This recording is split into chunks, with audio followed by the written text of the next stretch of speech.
Si notre façon d'exister est si marquée par notre relation à l'autre, c'est qu'il s'agit d'une dimension fondamentale de nos vies. Le lien humain. C'est ce qui façonne notre identité, notre devenir.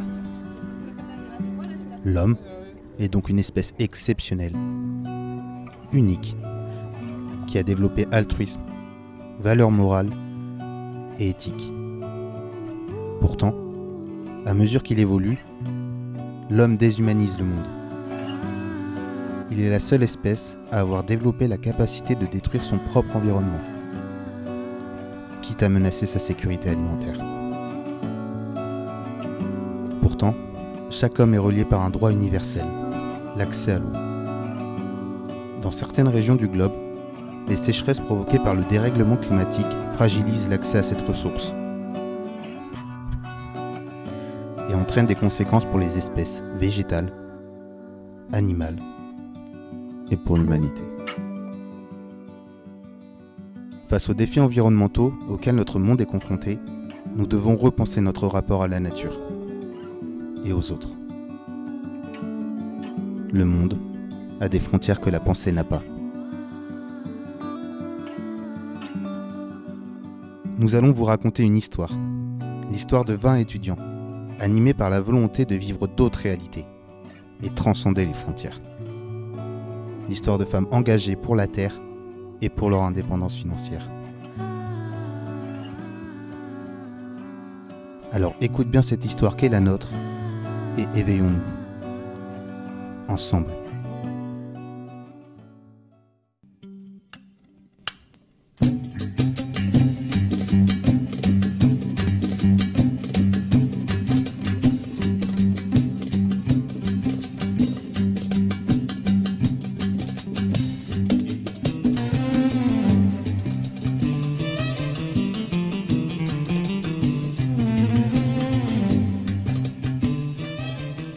Nous avons décidé de quitter nos habitudes, notre confort, pour poser nos caméras au cœur de l'Atlas marocain. Pendant 8 jours, nous allons découvrir une autre réalité. Une réalité que nous n'imaginions pas, un quotidien bien loin du nôtre et pourtant à seulement quelques milliers de kilomètres de chez nous. Un pays, une culture, une manière de vivre dont nous allons nous imprégner dans un voyage à double sens.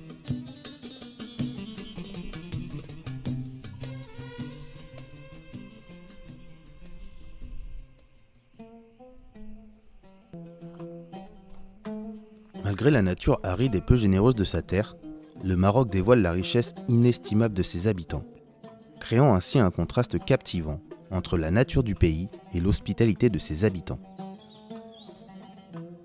Nous avons traversé ce pays, transportés de la splendeur de Marrakech à l'âme simple et chaleureuse d'un petit village niché au cœur des majestueuses montagnes de l'Atlas. Timoulilt.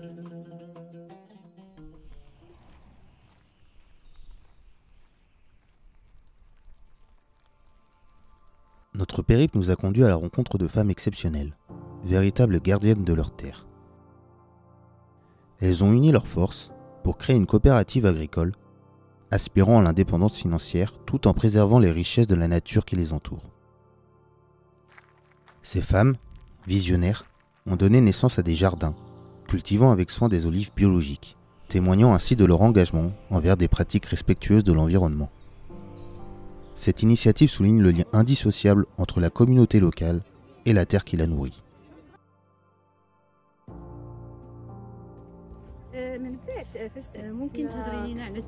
Nous avons donné à la coopérative le nom de Teimat, qui signifie fraternité, car nous travaillons en groupe. Et même s'il peut y avoir des désaccords, quoi qu'il arrive, les frères restent des frères. C'est un lien très fort qui nous lie, nous, les membres de la coopérative. Nous avons choisi de travailler sur la valorisation du produit local, les olives. Comme vous le voyez, notre village, Timoulilt, c'est une grande forêt d'oliviers. Il y a plus de 600 hectares d'oliviers à Timoulilt. Dans la région de Timoulilt, la culture des olives est une des activités principales des communautés locales. Mais la menace du réchauffement climatique pèse sur les futures récoltes. Face à ce changement, la population doit trouver des nouvelles plantations, moins gourmandes en eau, pour leur permettre dans les années futures de récolter le fruit d'une réflexion inévitable.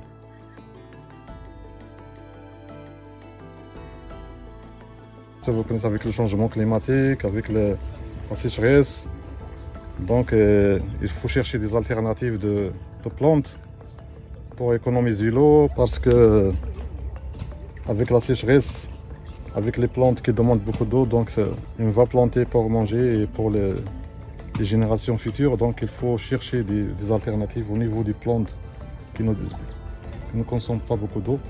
On va essayer de planter des carobiers, ça ne demande pas beaucoup d'eau. Aussi des légumes qui ne demandent pas beaucoup d'eau comme l'oignon.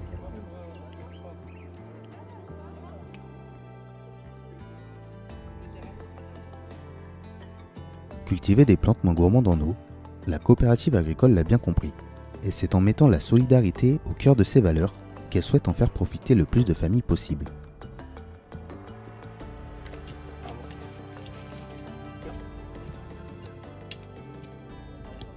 C'est en traversant la forêt d'oliviers qui borde la coopérative que nous arrivons sur la parcelle de Laoussine. Pas une minute à perdre, c'est déjà le moment pour nous de mener à bien notre action. Nous avons pris nos outils et nous nous sommes organisés pour transformer cette terre désertique en véritable verger. Sous les conseils avisés de Laoussine, nous avons travaillé en deux groupes. Le premier a dessiné et désherbé 2 zones.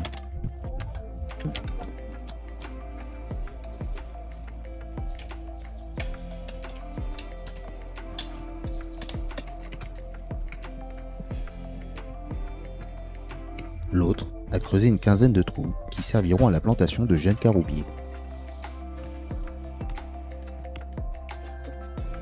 Du coup, ici on fait des trous d'à peu près 40 cm pour que demain on puisse mettre un peu de lisier de fumier pour pouvoir accueillir des arbres fruitiers et justement pour nourrir les générations qui arriveront d'ici une dizaine d'années pour procurer des bons fruits de pleine terre.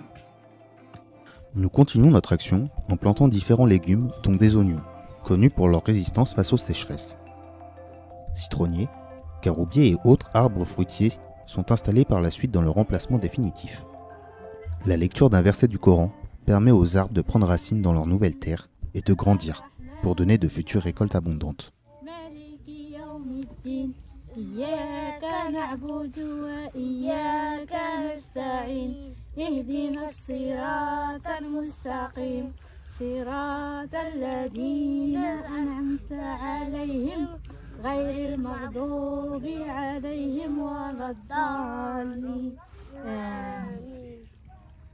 c'est des versets du Coran.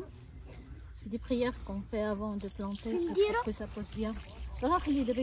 Depuis la source, en haut de la montagne, des canaux redistribuent l'eau aux parcelles agricoles, permettant à chaque habitant d'irriguer son champ. Depuis des générations, les communautés locales ont appris à partager cette ressource, afin d'en faire bénéficier l'ensemble des locaux. Ce sont des systèmes d'écluses qui permettent de redistribuer l'eau tous les 3 jours selon des espaces prédéfinis. Il y a 6-7 ans maintenant, avec la sécheresse, on commence à remarquer un peu l'irrigation s'est serrée un petit peu, donc les gens ils ont senti qu'ils ont besoin encore pour éviter les problèmes, parce que parfois ça peut donner des accrochages entre les gens, parce que chacun veut protéger sa récolte, et quand on parle de la récolte, c'est la source de vie de la famille. Donc ils sont retournés à pratiquer ces lois de gestion d'eau. Mais lors des sécheresses, cet équilibre met en péril les récoltes de chacun. Les oliviers à Timolite, ils sont irrigués par la source du Timolite. Et 3 dernières années de sécheresse, le taux d'eau a baissé, donc ce n'est plus suffisant pour irriguer tous les oliviers de Timolite. Donc la récolte elle a baissé, et notamment cette année et l'année dernière, il n'y avait pas de récolte carrément. Donc on a cherché des olives ailleurs, d'autres zones qui sont un peu plus irriguées qu'ici. Ça, c'était une grande problématique. Notre venue a permis à Laoussine d'acquérir un réservoir, lui permettant d'irriguer son potager tous les jours de l'année et ainsi favoriser une récolte abondante. Nous avons ensemble planté les graines d'un avenir plus serein.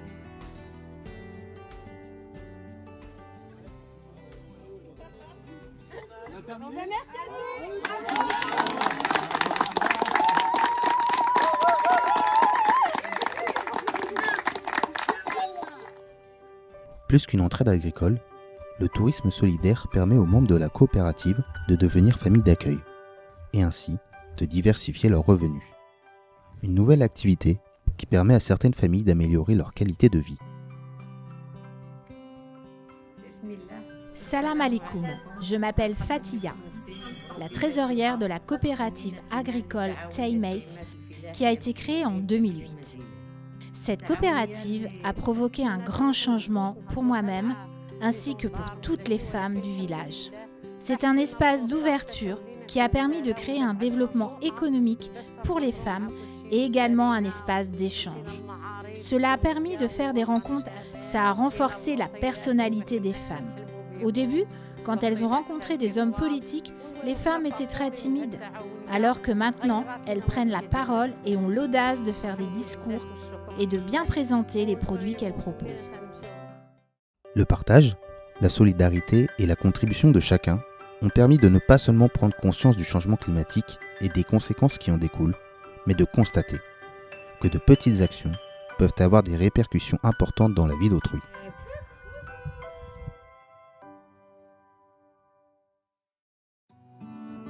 Le récit de notre expérience marque seulement le début de notre aventure. Il est une invitation à soutenir ensemble les initiatives solidaires, car la solidarité transcende les frontières.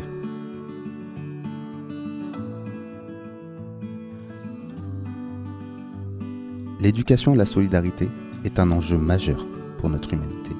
Elle dépasse la simple transmission de connaissances. Elle vise à ancrer des valeurs humaines essentielles au maintien d'une société juste et équitable.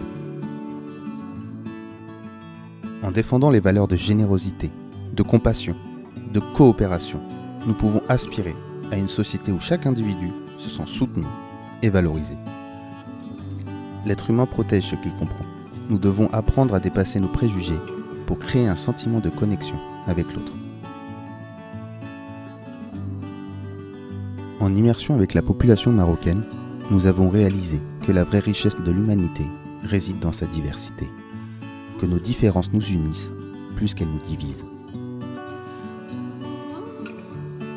Nous avons compris que le vrai voyage n'est pas de rechercher de nouveaux paysages, mais un nouveau regard. Ensemble, nous avons planté les graines d'un avenir plus juste. Nous avons tissé des liens incroyables, vécu une expérience humaine mémorable. Nous devons aspirer désormais à un monde où des solutions existent. Comprendre que la nature et les hommes, quelles que soient leurs identités, forment un tout, intimement lié. Mais cela nécessite un engagement commun pour surmonter les défis d'aujourd'hui et de demain.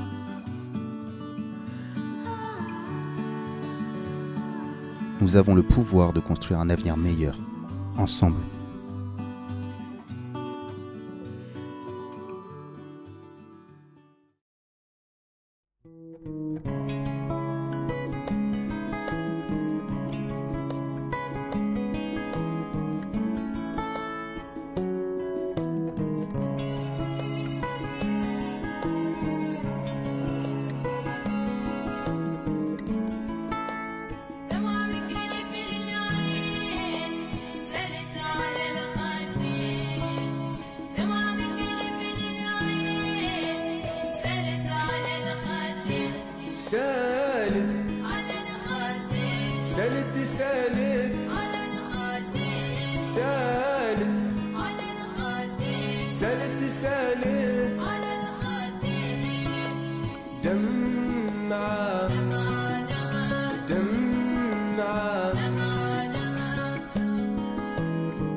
نقشت على الوجه خطين غيرت سواد العين اكشف على الوجه خطين غيرت سواد العين غيرت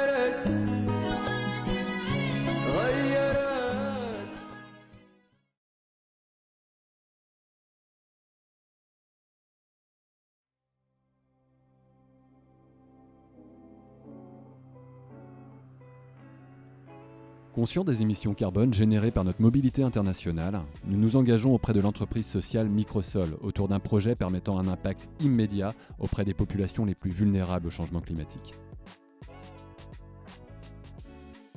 Ainsi, ce voyage finance la mise en place de cuiseurs à bois économes à hauteur de 50 € par étudiant.